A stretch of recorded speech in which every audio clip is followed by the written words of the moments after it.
Catherine Kruppa is joining us today. She is a registered dietitian who owns her own practice, Advice for Eating. Catherine, thank you so much for being here with us. I know you have been in this industry for 25 years, so you've really seen what works and what doesn't work. When we start talking about childhood obesity, what is working right now? What are you seeing success with in your practice? Sure. First of all, thank you so much for having me, Lauren. I'm excited to be here. It's so interesting just to even see how things have progressed over the last 25 years. And at the end of the day, I remember my son's pediatrician years ago. She knew I was a dietitian and she looked at me and she's like, it's all about the parents, right? And I said, yes, the kids can't drive themselves to McDonald's. Mhm. So what has to happen is that, there's 20% of our children are obese right now. And we can't single them out and change what they're doing because that's going to wreck them going forward psychologically, emotionally. It has to be a change within the whole family. So, and any caregivers, anyone else involved. So, changing what, the lifestyle of the family looks like, less eating out, more cooking at home, less junk food in the house, those sort of things, less food treats because we did good in school or those sort of things. Yeah. Well, and if you start looking at just the raw data and the numbers, from back in 1978, the childhood obesity rate was 5%. And you just said it earlier, it's now 20%. Mm-hmm. So we know a lot of things have changed in our society. Certainly what we eat, when we eat, how we eat has changed. Mm-hmm. Certainly, for me growing up, if we went out to eat, that was a special occasion, or order in, it was a very special occasion. Now I have families that eat out every night or bring takein in every night.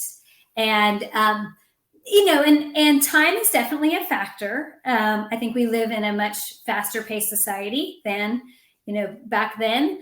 However, if you want to do something, you can do it and you can make time. And I cook every night for our family of 3, and I don't have a lot of time. I'm a working mom as well. So I find things that are quick and easy. I prep ahead of time, and it's just part that, things I've carved out in my day and in my week to do. And now it's autopilot.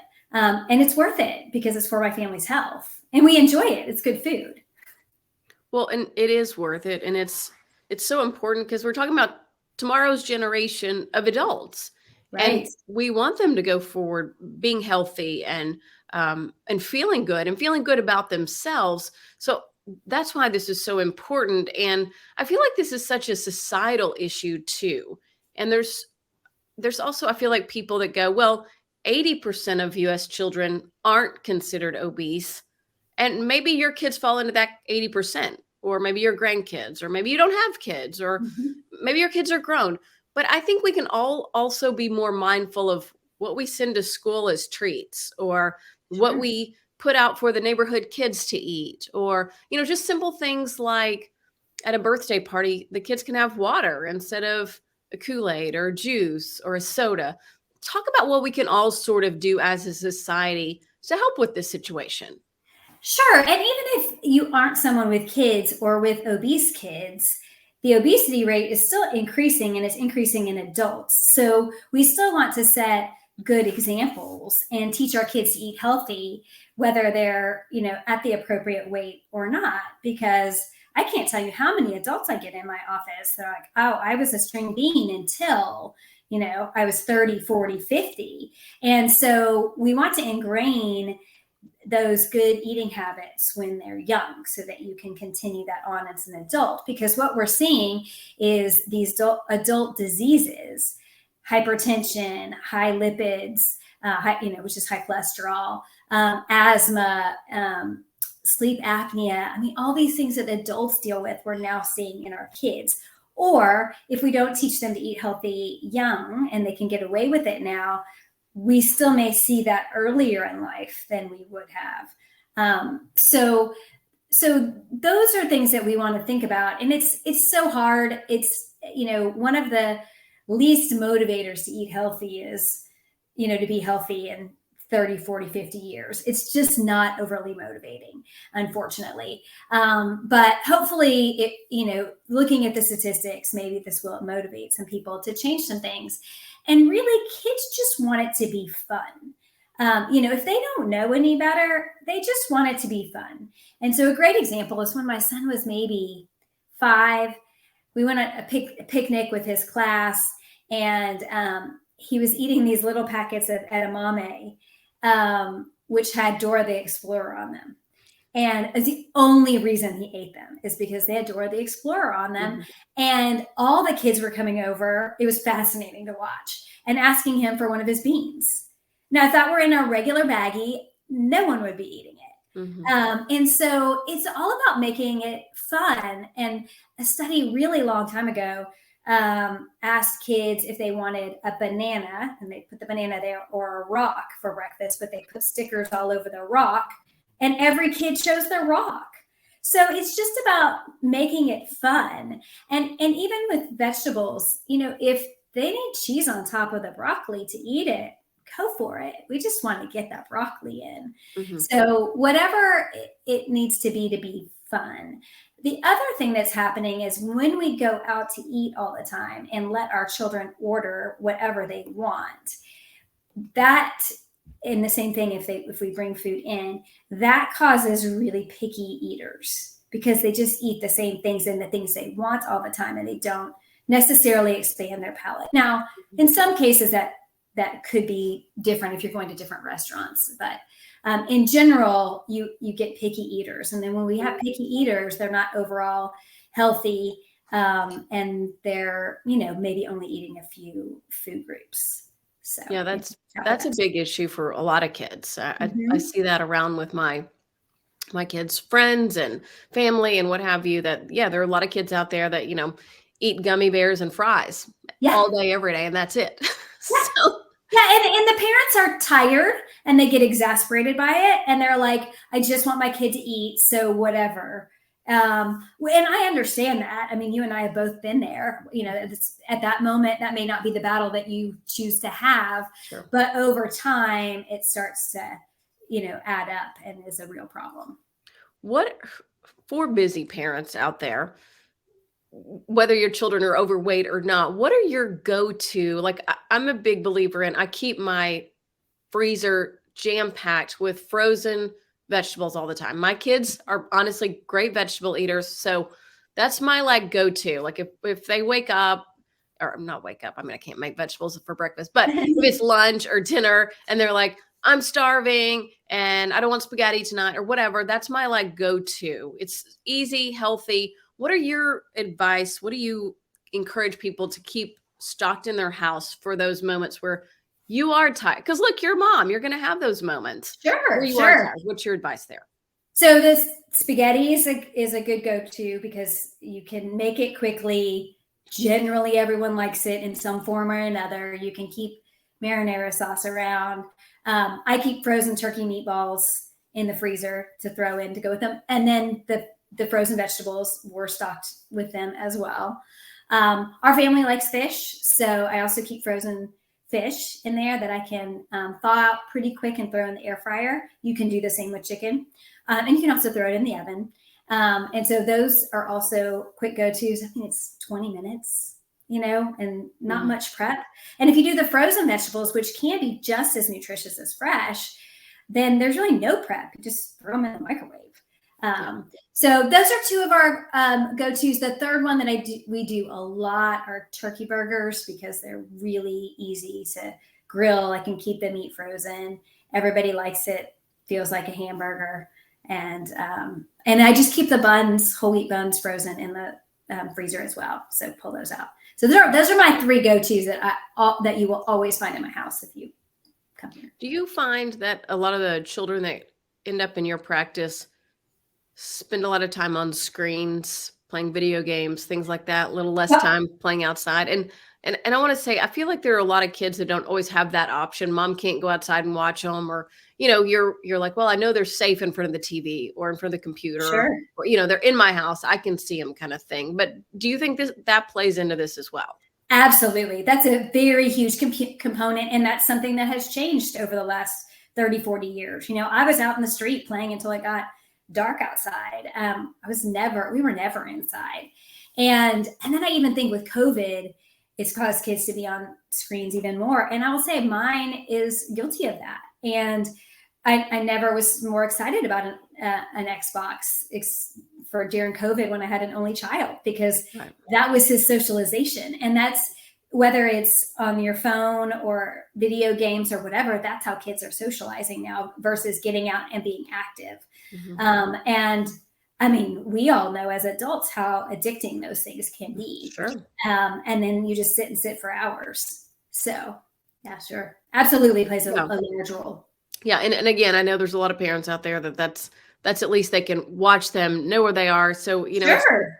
that's not always an easy fix or solution for kids to be able to go out and play. But I do think with a lot of these scenarios, when you're aware of it, when you're mindful of it, you can try and bring in time for those type of events for a family to go outside and play or go to the park or something like that. And if getting outside is really challenging, on a daily basis, okay, well, could we do it on a weekend? Or maybe that's just a really hard one. So can we work on our food choices, and can we have some healthier meals? Or even if we go out to eat, when Kyle was littler, we would have a deal that he got to pick the entree, and then the side needed to be a fruit or a vegetable. And he got to pick it, but it had to be a fruit or a vegetable. So he's never having a hamburger and fries. It was hamburger and fruit, hamburger and broccoli. And so it's little things like that. And small little changes when it involves nutrition have big, big impacts. So you may think, oh, that's not going to make that much of a difference. But over time, it does. It definitely does. Totally. Let's talk about sugar and seed oils. I think when we really start dialing into food choices and looking at food choices, those really come up as being very inflammatory and problematic for most of us. And addicting, at least the sugar. I don't know about the seed oils, but yes. And I think we have more food is available to us now than it was 30 or 40 years ago. And we stock our houses full of it. And one of the things that I do is do kitchen makeovers. And, I kind of tease some of my clients when I go in there. I'm like, is this a convenience store? Like, how many options do we have here? And so keeping, your environment clean is really, really important. And not having too many choices, it doesn't mean there's any food out there that's bad. It's just we don't need it in the house all the time. And, many people will say, well, just have willpower. Well, none of us have willpower to avoid the food. I mean, maybe you do today, but you have a stressful day or you're over hungry, you're going to dive into the Bluebell if it's there. So I just prefer that the sweets not be in the house. Great time of year to say this because it's a good time to clean out. And go out for those. Have that be a family event, a special event versus, just grabbing a bowl of ice cream because it's, a Monday holiday or whatever. Right. So keeping that stuff out of our house because it is really inflammatory. And then that causes, more issues with our children's health as well. And what's your take on the seed oils? I know those are really gotten a lot of attention lately. Yeah, I don't talk about that often with my clients just because most of them are using olive oil, avocado oil as their main choices. And so that's what I typically recommend. But they definitely have been, sunflower seed oil and those sort of things have been shown to be inflammatory. So if you can choose a better oil, that would definitely be helpful. And that's a small little change, just pick that up at the grocery store and your oil is oil as far as it's not causing you to have to do anything more or extra from a time perspective. But that's one of those things too. Like when you go to a fast food place, they're not using high quality oils to fry those French fries. No, they're not. That's why they taste so good. Right. Exactly. Well, and for a treat, it's one thing. And like I tell my kids all the time because they'll go, well, it's Friday night. We can have a treat. And I'm like, a treat isn't 5 times a week or 3 times a week. A treat's like once a month. Yeah. Special occasion is the way I like to say it. And so what are the special occasions? And Friday night is not a special occasion unless it is a special Friday night. For kids, I think we also have to look at what they're drinking. Mhm. So many times I catch mine and I'm like, how many cups of juice have we had today? My kids are allowed 1 cup of juice a Right. day. Just because I know it's not always great. My dentist has drilled me on this is not great for their teeth, especially when they're little and they can't go, brush all the time. So what's your advice on what kids are drinking? Because I think that's a good place for a lot of families to start. Sure. So I agree with what you're doing. 1 cup of juice, really about 4 ounces of juice a day max. Otherwise, get your fruit from real fruit. And then sodas, that's where they're typically sodas. But the other thing is like the Starbucks drinks and all of those things really, really add up. The smoothies that kids will stop and get, that can have, the Starbucks drink 300 calories, a smoothie 500 to 800 calories, and you just suck them down. And because they're liquid, they're already basically digested. And so they do not keep you full. And so then you just pick up the next food. So you're not satiated. So yeah, we just want to stick with water. And I have to say, well, I don't know the best. Maybe we're all equal. I was going to say Kyle, my son might be the best water drinker, but maybe not. We're all pretty good water drinkers. But that's what he always chooses to drink because that has been the option. Mm-hmm. If we go out to eat, he may order a soda, and that's fine because it's a special occasion. We don't do it often. So Yeah, special occasion.